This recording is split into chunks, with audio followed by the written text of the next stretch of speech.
Expect the hottest day of the year on Friday. Good Thursday night, East Tennessee. David Aldrich, Captain Accurate here from the Captain Accurate Weather Command Center. Well, you can see from the ultimate Doppler radar, things are quiet now. It's instantly dry. Thanks to InstaDry, they do foundation repair, basement waterproofing, and crawl space encapsulation. But if we take a look back over the last 12 hours, let's go back to 12 hours. You can see the timestamp. There's late morning. Watch what comes down from Kentucky. We advertised on this very video last night that this would come down from the north, and there it came. Some thunderstorms. We had a severe thunderstorm popping Granger County. There it is. Parts of Jefferson County. There it is. And even southern Sevier County. Another one right there. A little yellow polygon. And then it moved away.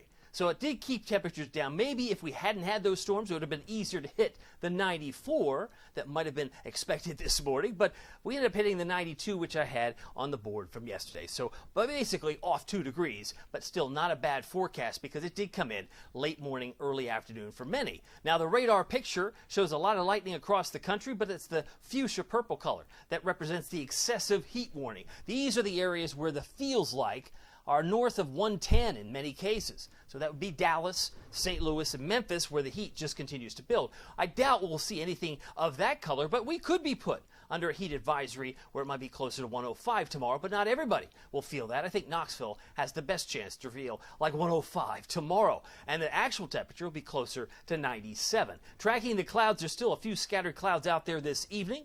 As you can see, most of the storms have now either moved toward Greensboro and Charlotte, well to the east, or well south toward Georgia at this particular hour. I mentioned our high temperature today was 92. This is the third day in a row to hit 92. Monday was 91, so we've had a 4-day heat wave. It only takes 3 days to make a heat wave, so we're going to make day number 5 tomorrow, and then we'll see some cooler air in quotation marks coming in next week. But 87, the normal high, record high today, 100, set back in 2007. There was no rain reported at the airport. Now, 88 was the high in La Follette today. Again, storms came from the north. It cooled temperatures maybe down to 88 for Morristown, while it was 93 for Tellico Plains, Madisonville, and Athens, while Maryville checking in about 92, 89 for Crossville and Fairfield Glade this afternoon. Just take a look at the bigger picture. Look at these high temperatures. This is why I think 97 is reachable tomorrow, especially if we keep the rain out of the picture, which I think we will. But it was 100 actually in the shade in Nashville today, and 100 in Memphis and Tupelo. So if you like the heat, travel west, my friend. It feels like temperature. Look at this. This is tonight, right? So it feels pretty hot and sticky, but let's go fast forward through time. Let's get to tomorrow afternoon. Again, this is all perception, but where are we? Oh, it's all 105 in there. It did flicker 105 for a little bit, so maybe we do see some numbers that approach that 105 level. Allergies on Friday, raging ragweed. We've had that an issue. It's been an issue for a while. It may actually reach a fever pitch during the Labor Day weekend, but I'll tell you what, it's pretty bad now. And until you get some significant rain, you're not going to see a whole lot. Those who did get rain today may very well have had some damaging wind and hail in places like Granger and Jefferson County. But the ragweed will continue to be high tomorrow. And there's a little bit of smoke. Oh, you knew there'd be a little bit of smoke. To add to the haze to the atmosphere, wildfires that burn, and this is again projection, model driven, which shows a little bit of gray, light gray areas in East Tennessee as well going into tomorrow morning. All right, here are your headlines. Hazy, hot, and humid. Check, check, and check. Hottest day of the year, that's not hard to beat because 94 on July 28th. Yeah, 94, July 28th. That's the last time we got that high. That so far is the hottest day of the year. So if we eclipse 94, we have a new winter hottest day of the year. And we may not get past that day tomorrow. So this could very well, forward thinking, be in fact the hottest day for the rest of 2023. We'll see. Rain chances this weekend will be increasing. By the way, if you haven't subscribed to my YouTube channel, it's free, and the address is pretty fancy. youtube.com/@Captain Accurate. Very easy. Just subscribe. I think you'll be impressed. This way you get more notifications. By the way, this came out just a few minutes ago at 8 o'clock tonight. There's a 70% chance that we get a storm that rolls over the Yucatan near Cancun and heads toward Florida by Tuesday, Wednesday of next week. Not all the models see it. But given the fact that it's a 70% chance it gets a name, which we'll look at names here in a second, that's a pretty big deal. There's a good chance this thing makes a 7-10 split between, say, Tampa and Apalachicola. So Apalachicola on the left, Tampa on the right, and then maybe it works its way toward Myrtle Beach. It may miss us all together, so we'll have lots of sunshine on, say, Wednesday, Thursday of next week. If this thing rolls along the coast, it's going to be a beach spoiler for those who are headed to the beach. Maybe you got kids or grandkids there. By the way, there's a 50 and 40% chance we get named storms out in the middle of the Atlantic. But what about Franklin? Well, he's going to become a hurricane, but really not a big concern for us. He did have a big impact, no doubt, in Haiti and the Dominican Republic. But by the time we move into Sunday and Monday next week, Tuesday, this thing could be a Category 2. But by Tuesday of next week, we might have something that's knocking on the door in Florida. Headline, Florida. So be prepared. If you're heading down there, maybe a trip to Disney, you will want to watch what could be coming down the road. Now, what would that name be? Well, it's anyone's guess at this point because we have two disturbances in the middle of the Atlantic. We've got Idalia, Jose, and Katia. And whoever forms first gets the name. It's kind of one of those things. It's based on management from the National Hurricane Center. So we could have Idalia knocking on the door in Florida. Could be Jose. Could be Katia. Let's just run out some names there. But those are the next names on the list. So we'll be watching that with great anticipation. And this is the time of year where we see an uptick in tropical storm and hurricane development. We're in now that August 20 to September 10th time frame. So that's when we usually see a lot of development. Storm Prediction Center. Got to get to these maps. We did see some severe weather here today. And if there is more development tonight and into tomorrow, it may very well be where we saw it originate, to the north.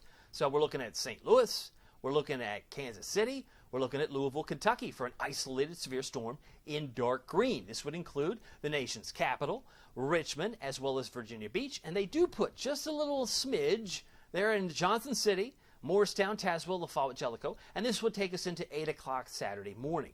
So it really depends on how far these storms go. Do they fizzle in Hazard and maybe Williamsburg? It's possible.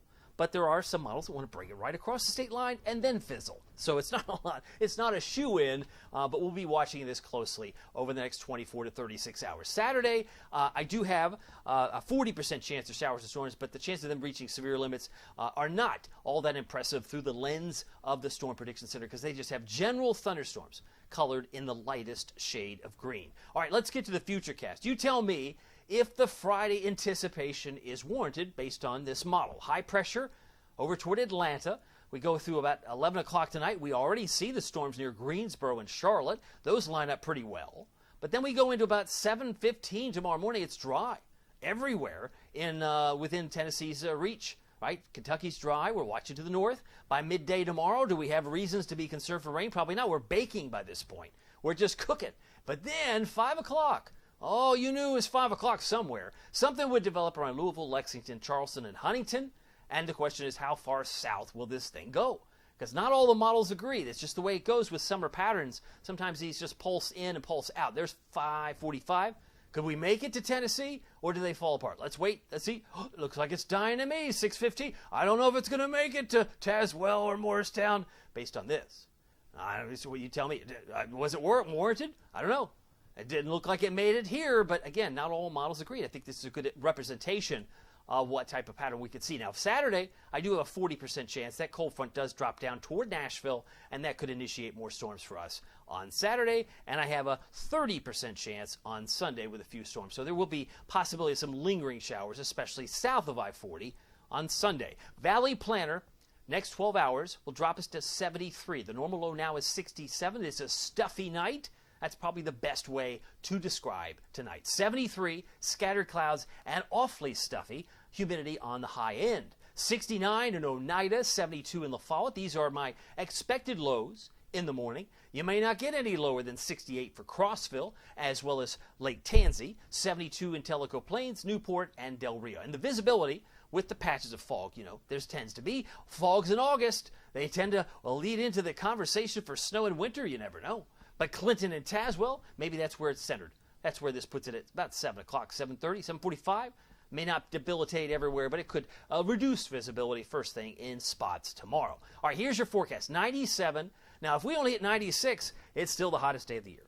If we only hit 95, it's still the hottest day of the year because, again, 94 is that benchmark. We hit 96, 97 multiple times last year, but not this year. This has been a very, moderate summer. It hadn't been extreme by any stretch. Certainly maybe for parts of Texas, but not for us. 95 in Morristown, 94 in Wartburg, and I mentioned the feels like will be around 105. So it's all academic. It's all what it feels like for many who spend time outdoors. The record high tomorrow is 99. I think it's out of reach, but I put it on there just for context. 1943, FDR was in the White House at that time. Ooh, now I got this all goofed up. Feels like 105 to 100. That actually should be 105 on the Friday time frame. And you could see 89 on Sunday, 85 on Monday. But this is all what's interesting to see. Now, what's fun is about doing these videos is that you can change these things on the fly. You sure about that? I'm pretty sure. As we're going to take this feels like right here and slide it over here. But the timing, the numbers aren't all lined up. It says 110. Well, that's what it looked like yesterday with higher dew points. But we can fix that too and center that up right so. So there you have it. That's the forecast for tomorrow. And that'll keep, I think, our temperatures in check here. That'll feel like 105. 94 on Saturday, but it does get back into the 80s. And what I'm looking for is a drop in the lows. And it does get down to the 50s by this time next week. So Wednesday morning, 64.